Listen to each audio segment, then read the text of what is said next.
রাতের অন্ধকার নেমেছে।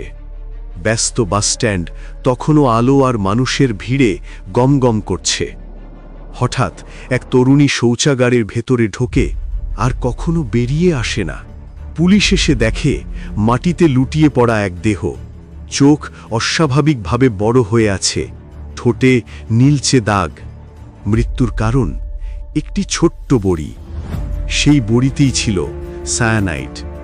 আর এই ভয়ঙ্কর চক্রের নেপথ্যে ছিলেন কর্ণাটকের এক প্রাথমিক বিদ্যালয়ের শিক্ষক মোহন কুমার বিবেকানন্দ।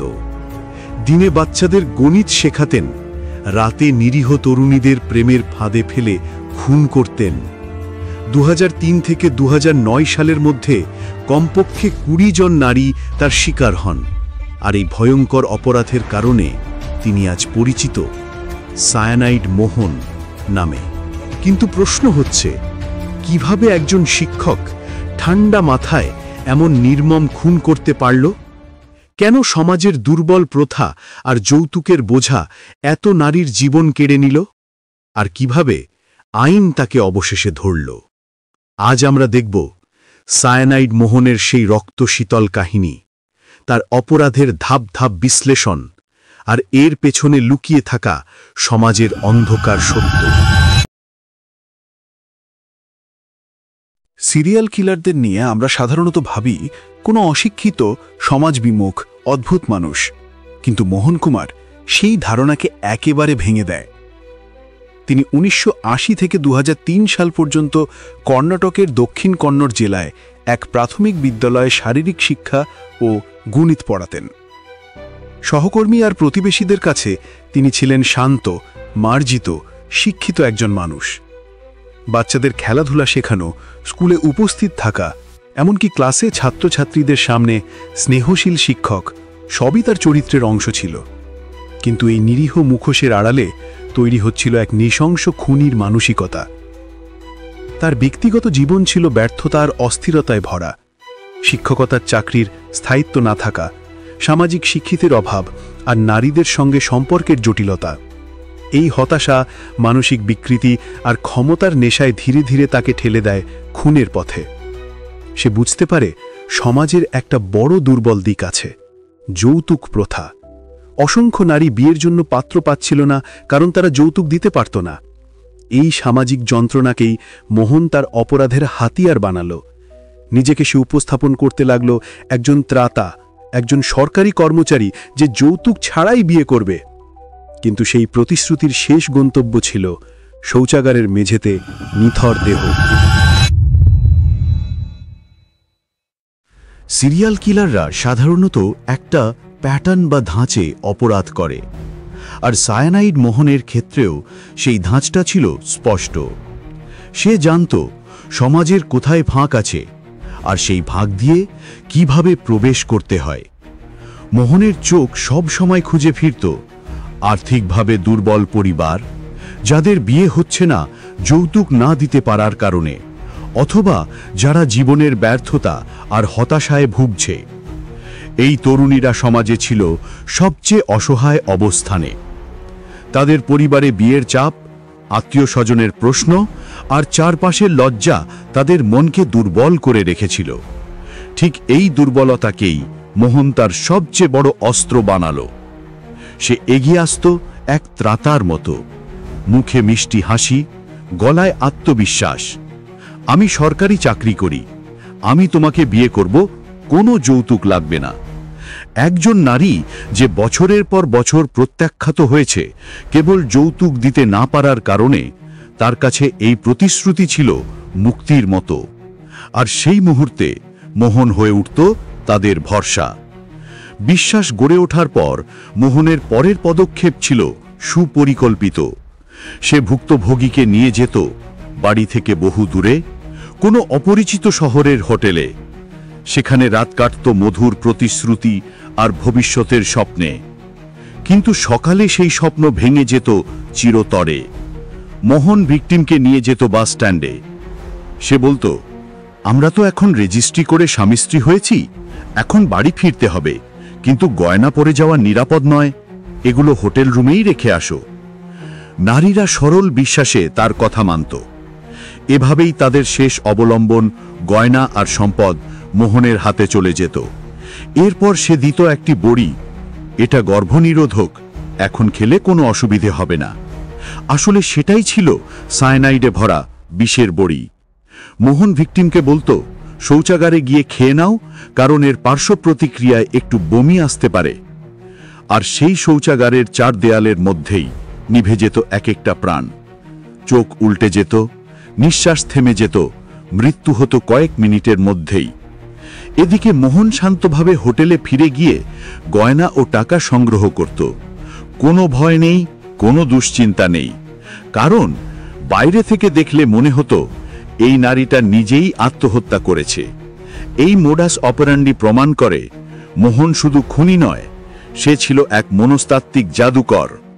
সে জানত কিভাবে সমাজের নিয়ম নারীদের ভেঙে দেয়, কিভাবে হতাশাকে ব্যবহার করতে হয়, আর কিভাবে বিশ্বাসকে বিষে রূপান্তর করা যায়।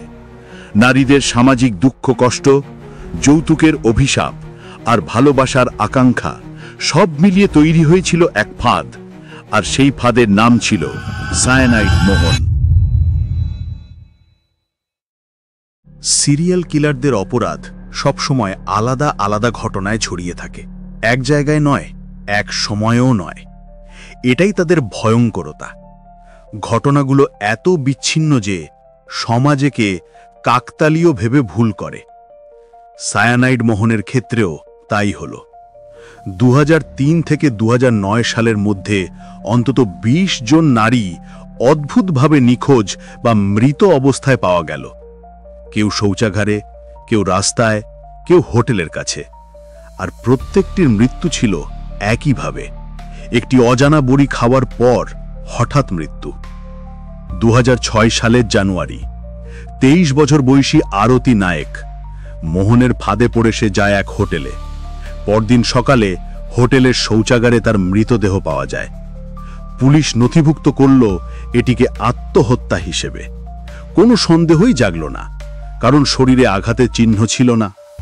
কিন্তু এটাই ছিল মোহনের সিগনেচার স্টাইল। সায়ানাইড খেয়ে কয়েক মিনিটে মৃত্যু, বাইরে থেকে দেখতে আত্মহত্যার মতোই। 2009 সালের জুন 22 বছরের আনিতা মুলানা, কর্ণাটকের বারিমার গ্রামের মেয়ে, হঠাৎ করেই নিখোঁজ। পরিবার পুলিশে অভিযোগ করল। পুলিশ তার মোবাইল কল রেকর্ড পরীক্ষা করতে শুরু করল। সেখানে বেরিয়ে এলো একটি নাম, একজন পুরুষ যিনি আনিতার সঙ্গে নিয়মিত কথা বলছিলেন। আর এখানেই প্রথমবার পুলিশের চোখে ধরা পড়ল মোহন কুমার। সবচেয়ে মর্মান্তিক কাহিনী হল পুষ্পাবতী নামের এক তরুণীর পরিবার। পুষ্পা নিখোঁজ হওয়ার পর তার বোন জয়ন্তী বারবার ফোন করছিলেন। অবশেষে ফোন ধরল একজন পুরুষের কণ্ঠ।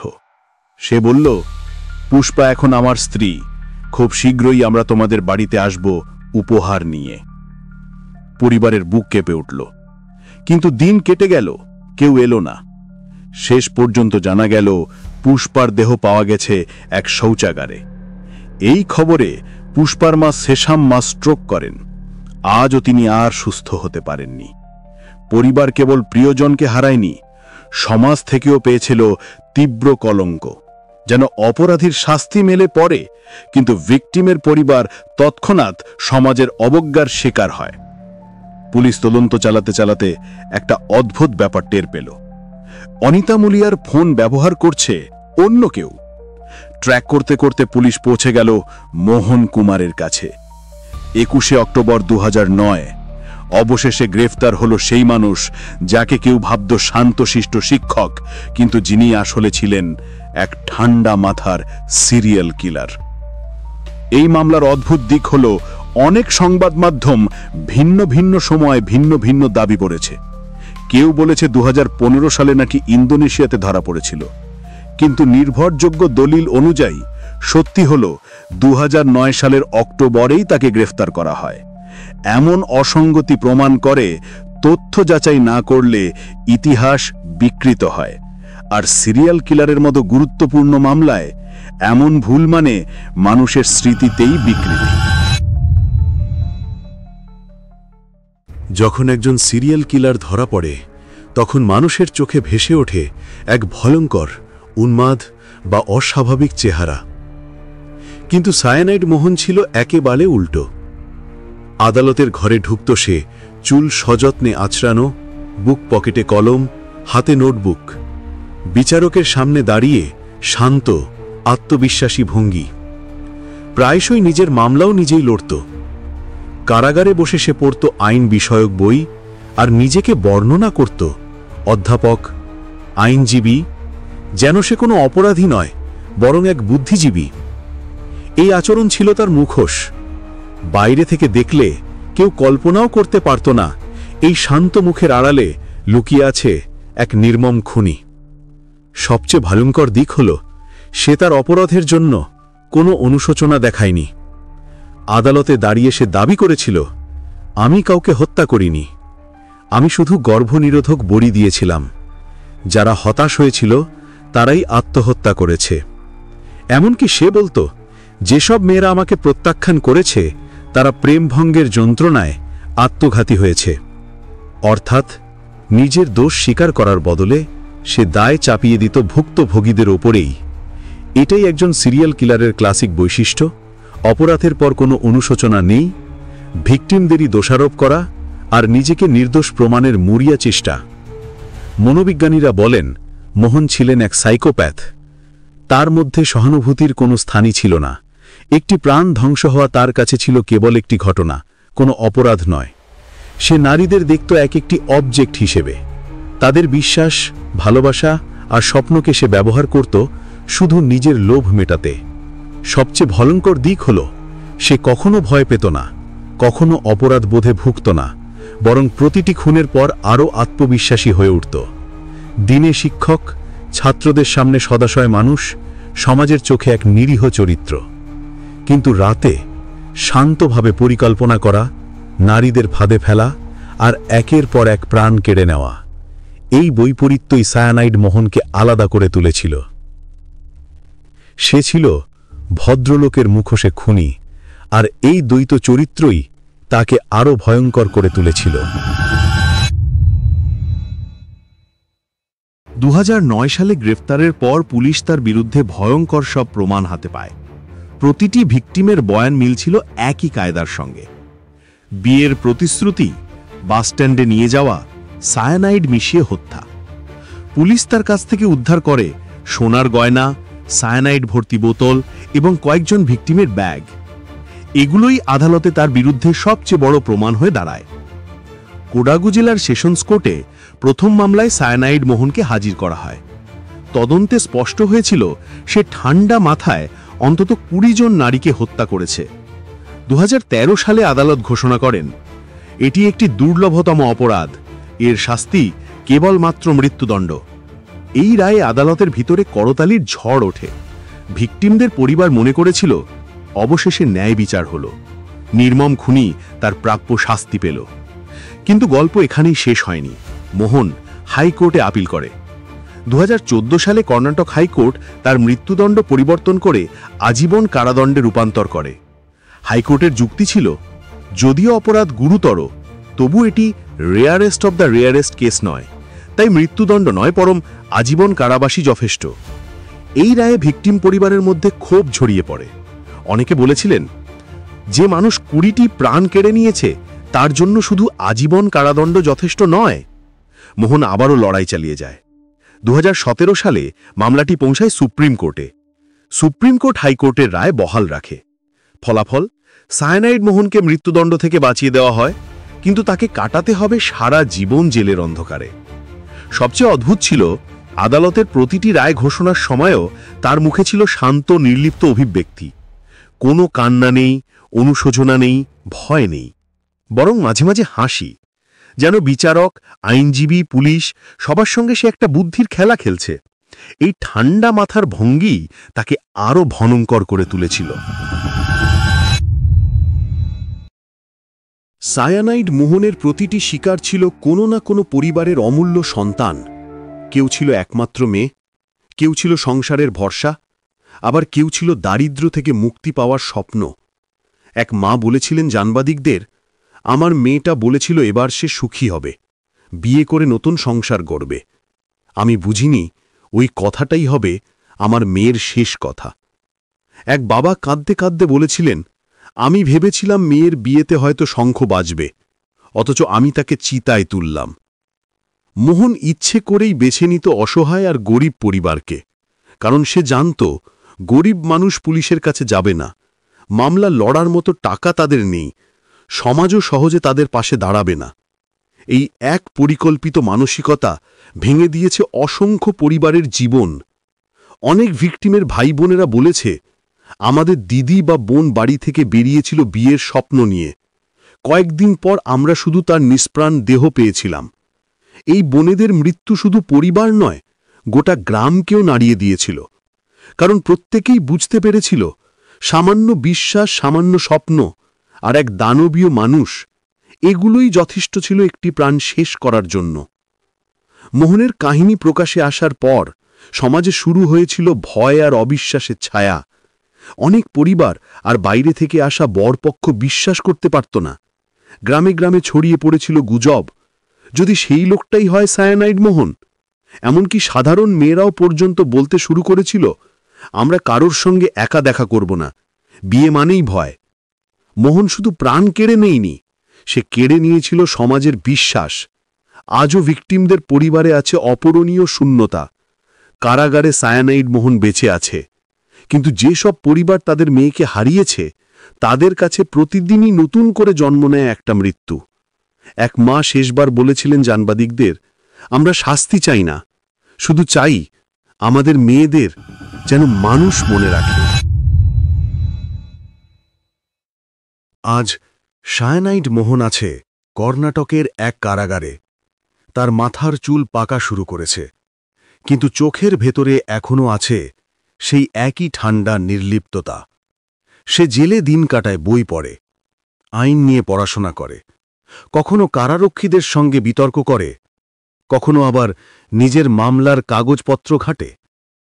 কিন্তু এক জিনিস এখনও বদলায়নি, সে একবারও স্বীকার করেনি যে সে হত্যাকারী। তার মুখে এখনও সেই একই কথা, আমি নির্দোষ।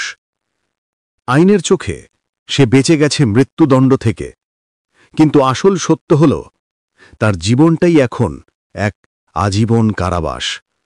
এক কক্ষের 4 দেয়ালের ভেতরেই শেষ হবে তার বাকি দিনগুলো। সমাজ যেটাকে মৃত্যুদণ্ড থেকে মুক্তি বলে, আসলে সেটা এক অশেষ শাস্তি। কারণ সে জানে আর কখনো বাইরে যেতে পারবে না, আর কোনো নারীকে প্রতারণা করতে পারবে না। জীবনের শেষ নিঃশ্বাস পর্যন্ত সে বন্দী থেকে যাবে।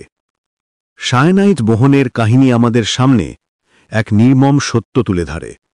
দানবেরা সবসময় খোলা দাঁত নিয়ে আসে না, অনেক সময় তারা আসে ভদ্রলোকের মুখোশ পরে।